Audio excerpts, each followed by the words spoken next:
D'après un rapport publié par l'Organisation mondiale de la santé, les AVC sont un problème majeur de santé publique. Au Congo-Brazzaville, ils constituent la première cause de mortalité de l'adulte. Très répandue et responsable d'une mortalité élevée, les AVC nécessitent une prise en charge efficace en milieu hospitalier.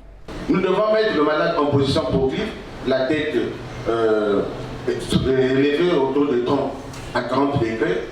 Nous devons libérer les voies aériennes supérieures, la tête en extension, penchée de côté, plus le cadeau de Québec si nécessaire. Faire une oxygénothérapie si détresse respiratoire.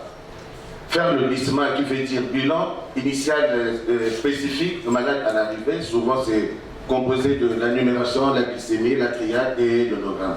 Poser une voie veineuse périphérique, spécialement avec le sérum physiologique, le sérum salé. Pas autre chose. Et par la suite, prendre les signes vitaux, à savoir la saturation, la tension artérielle, la pression cardiaque, la pression respiratoire, la température et l'endurance. Si la saturation est inférieure à 96%, il faut penser à oxygéner le malade. Il faudrait maintenir la tension artérielle à 160 à 90 mm de mercure avant le scanner. Et administrer l'antalgique et antipyrétique. L'antipyrétique ne doit être administré lorsque la température est supérieure à 37 degrés et demi. Instaurer le protocole d'insuline si la glycémie est supérieure à 1,5. Donc la glycémie doit être parmi les examens qu'on doit faire systématiquement en urgence. Par la suite, ouvrez le dossier d'évacuation. Informer toujours la structure hospitalière d'accueil. L'évacuation du malade, une étape clé dans la prise en charge des AVC, implique la mise en place de toute une procédure. Le malade doit être transporté dans une ambulance médicalisée. L'équipe médicale doit être composée d'un assistant sanitaire, d'un leader ou d'un leader.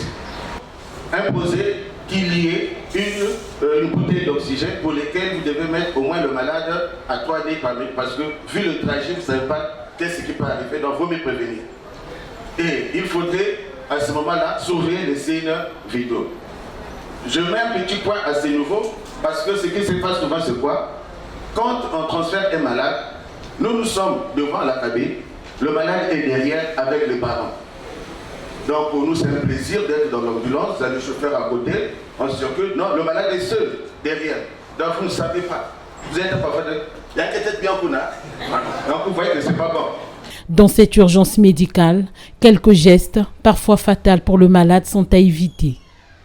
Ne mettez jamais le malade en position horizontale. Pourquoi? Vous savez que quand il y a un problème d'AVC, il y a une hypertension intracrânienne. Donc la pression au niveau de la tête est élevée. Le malade a extrêmement mal. Donc, quand vous laissez dans cette position-là, c'est que vous augmentez encore cette pression intracrânienne. Donc du coup vous augmentez aussi la douleur. Ne faites jamais le prélèvement sanguin au niveau de l'avant-bras. Parce que vous savez qu'il y a certains examens qu'on ne doit pas placer le garrot, parmi lesquels l'ionogramme sanguin. Quand vous le faites, vous allez provoquer qu'il y ait une hypercalémie. C'est pour cela qu'on utilise la fémorale.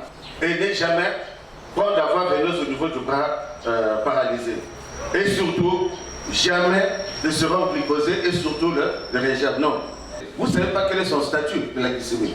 Et si vous mettez le glucosé et que ça augmente la tension, un peu avant, vous avez vu que la glycémie ne doit pas être supérieure à 1,5. Donc, ce qui veut dire que vous risquez d'aggraver la situation. Avant le scanner, il faut maintenir la TIA aux environs de 160-90. Pourquoi? Parce que vous ne savez pas que si c'est un AVC ischémique, ni non plus si c'est un AVC hémorragique. Si c'est un AVC ischémique et que vous baissez rapidement la tension, et vous allez diminuer la perfusion cérébrale. Et vous allez aggraver la situation. Tant que le malade ne fait pas de crise convulsive, ne vous précipitez pas de lui mettre le phénobarbital. Et surtout pas des corticoïdes. À cause du caractère pandémique affilié à cette pathologie par l'Organisation mondiale de la santé, le système d'évacuation des malades atteints des AVC doit être revu de fond en comble par les pouvoirs publics. Opérationnel, l'équipe de secours médical de la sécurité civile avec un numéro vert.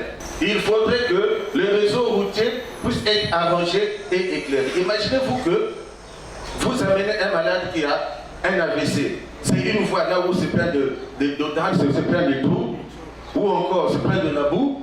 Alors tout ce qui est comme ces causes-là, ça va aggraver la maladie. Et surtout si c'est une voie qui n'est pas aérée, c'est pas bon. Doter les hôpitaux en ambulance médicalisée. Il faut créer un système de communication interhospitalière. Pour chaque équipe d'évacuation sanitaire, il doit y avoir un assistant DA, un IDE, plus un ATS au moins. Encourager les échanges interhospitaliers.